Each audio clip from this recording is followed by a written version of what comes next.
नमस्कार दोस्तों, आप सभी का एक बार फिर से हार्दिक स्वागत करती हूं। दोस्तों, आपको बता दें, जिस प्रकार से लगातार DY चंद्रचूड़ मोदी सरकार की नकेल खींचते जा रहे हैं, उसी कड़ी में आज एक और बहुत बड़ा अहम फैसला लिया गया है। विस्तार से जानेंगे किस प्रकार से सरकार की मनमानियों का मुंह तोड़ जवाब जो है CJI DY चंद्रचूड़ ने दिया है। पूरी खबर में आप बने रहें, आपको बताएंगे किस प्रकार से जो है जुडिशरी को जो है कंट्रोल करने की जब कोशिश मोदी सरकार की हुई, तो आखिर CJI DY चंद्रचूड़ ने उनको क्या करारा जवाब दिया। सबसे पहले दोस्तों, आप स्क्रीन पर देख सकते हैं कि जो एक नया रूल लागू करके मोदी सरकार की जो चुप्पी थी उसे परमानेंटली चुप्पी में बदल दिया गया है। जी हाँ, मौनम स्वीकृति लक्षणम, ये जो आपको शब्द सुनाई दिए, ये शब्द सिर्फ शब्द नहीं है, क्योंकि इन्होंने पूरे तरीके से मोदी सरकार को झंझोड़ कर रख दिया है। जी हाँ, आपको पूरा मामला बताएंगे। दरअसल कोलेजियम के तहत जो जजों की नियुक्ति की जानी थी, उस पर सरकार जो है और जो सुप्रीम कोर्ट है उसकी काफ़ी अनबन चल रही थी। सुप्रीम कोर्ट जो तय तरीका है उसी तरीके से जो है जजों की नियुक्ति करना चाहती थी, लेकिन आप सभी जानते हैं कि मोदी सरकार खुद डिसाइड करना चाहती है कि कौन से जो याचिका चल रही है वहाँ पर कौन जज होगा, या मतलब कि अगर किसी विपक्षी नेता का किसी केस में कोई सिलसिले में सुनवाई है तो वहां पर उनका जज होना जरूरी है। तो इस प्रकार की सेटिंग्स के साथ वो जजों की नियुक्ति करना चाहते हैं, जबकि जो हमारे DY चंद्रचूड़ हैं वो जो चला आ रहा है पूरा रूल उसी के यानी कोलेजियम के तहत, जिसमें सुप्रीम कोर्ट में जजों की नियुक्ति के लिए जो है CJI और 4 जो वरिष्ठ जो वकील होते हैं, 4 वरिष्ठ जो जजेज होते हैं, सीनियर अधिकारी और CJI, वो मिलकर फैसला लेते हैं आखिर सुप्रीम कोर्ट की जजों की नियुक्ति किस प्रकार से की जाएगी। वो नाम मनोनीत करते हैं। और इसी प्रकार से हाई कोर्ट के जजों की नियुक्ति अगर हम देखें तो उसमें जो हाई कोर्ट के चीफ जज हैं और 2 जो सीनियर वरिष्ठ जजेज हैं वो सभी, तो ये इस प्रकार का फॉर्मूला है। और ये फॉर्मूला पूरी तरीके से जो है रिलायबल है, क्योंकि जो योग्य होते हैं उन्हीं के नाम आगे भेजे जाते हैं। लेकिन दोस्तों, यहाँ पर एक मामला अटक जाता है, क्योंकि जो कानून मंत्री हैं वो इस पर सवाल उठाते हैं। दोस्तों, आपको बता दें कि इस खींचातानी के बीच जो है कई सारे जो स्टेट्स हैं या फिर खुद सुप्रीम कोर्ट में जजों की नियुक्ति नहीं हो पा रही है, क्योंकि मामला सरकार पर यानी केंद्र सरकार पर जाकर अटक रहा है। तो इस मामले पर जो है एक्शन लेते हुए CJI DY चंद्रचूड़ ने सरकार को 10 अक्टूबर को भी फटकार लगाई थी और कहा था कि आपको ऐसे जो है स्थगित करने का कोई आधार नहीं है। अगर आपको किसी विशिष्ट कारणवश इन जजों की नियुक्ति नहीं करनी है या फिर आप सहमति नहीं जताते हैं, तो आप जो है इनके नाम विशिष्ट कारणों के साथ वापस दे सकते हैं, या तो फिर आपके पास दूसरा ऑप्शन यही है कि आप जो है इनकी नियुक्तियां कीजिए, क्योंकि खाली पद जो हैं वो जो है कानून व्यवस्था को खराब कर रहे हैं। लेकिन दोस्तों, आप सभी जानते हैं कि हर मामले की तरह हमारे मोदी जी तो चुप ही रहते हैं।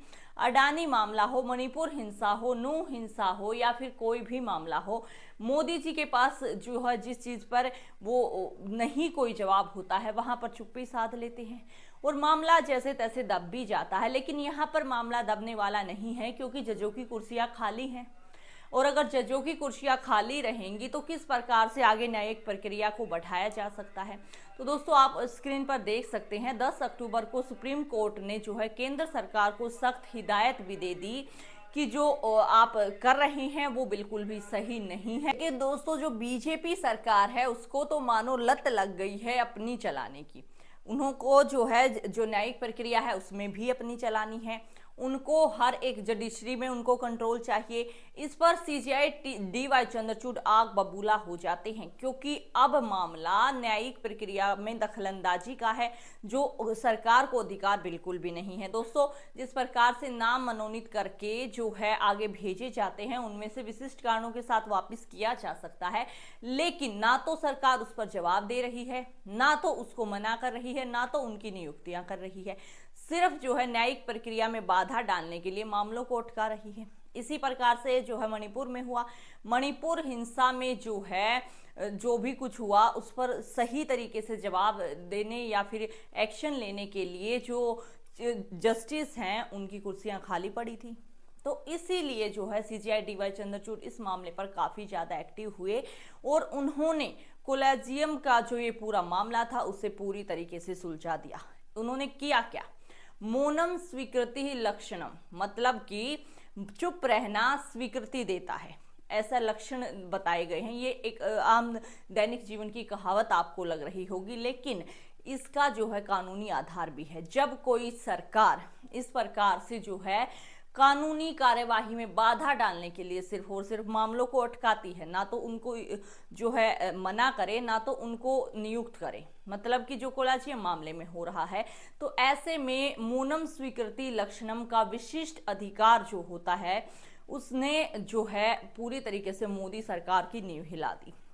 आपको बता दें, इस नियम के तहत सीजेआई डीवाई चंद्रचूड़ ने मोदी सरकार को करारा और मुंहतोड़ जवाब देते हुए 3 जजों की नियुक्तियां कर दी। जी हाँ, 3 जजों की नियुक्तियां कर दी गई हैं मौनम स्वीकृति लक्षणम के अंतर्गत, कि अगर सरकार इनको मतलब कि पूरा तरीके से हम आपको थोड़ा डिटेल में समझाएं कि अगर सरकार नहीं चाहती होती कि इनकी नियुक्तियां न की जाए तो सरकार मना कर देती, लेकिन सरकार ने मना नहीं किया। मना नहीं किया मतलब चुप रही, उसका सीधा सीधा मतलब समझ लिया जाए कि सरकार राजी है, क्योंकि कानूनी प्रक्रिया को तो सरकार के भरोसे रोका नहीं जा सकता। कितने दिन तक आप लटकाए रखेंगे? आगे इलेक्शंस हैं और मुद्दे हैं, आम जनता के मुद्दों को सुनने के लिए जस्टिसों की कुर्सियां खाली हैं।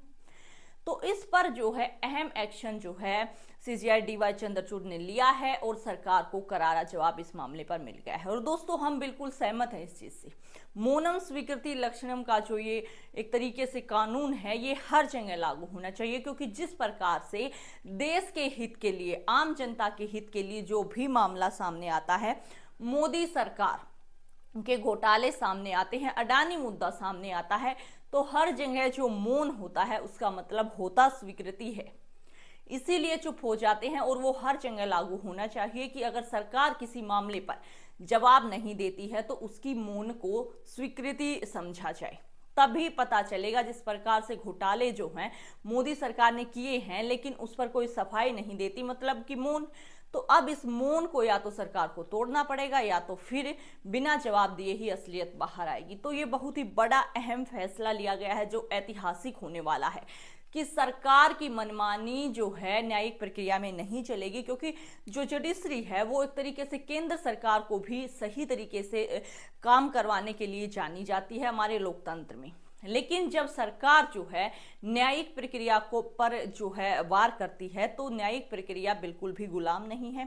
हमारा देश लोकतांत्रिक देश है और न्यायिक प्रक्रिया में हानि पहुंचाने वाली केंद्र सरकार जो है वो इस प्रकार से अगर करारे जवाब उनको मिलेंगे तो वो आगे से हिम्मत नहीं कर पाएंगे कि वो जुडिशरी तक पहुंचे। तो दोस्तों, बहुत ही ऐतिहासिक फैसला जो सीजेआई डीवाई चंद्रचूड़ ने दिया है, एक एग्जाम्पल सेट किया है और मोदी सरकार को इसमें करारा जवाब दिया गया है। जो भी हमारे व्यूवर्स हैं वो सीजेआई डीवाई चंद्रचूड़ के इस अहम फैसले पर अपनी क्या राय रखते हैं हमें कमेंट बॉक्स में जरूर से बताएं। आगे आने वाली अपडेट्स के लिए हमारे साथ जुड़े रहें, चैनल को सब्सक्राइब करें। फिर मिलते हैं, तब तक के लिए जय हिंद, जय भारत।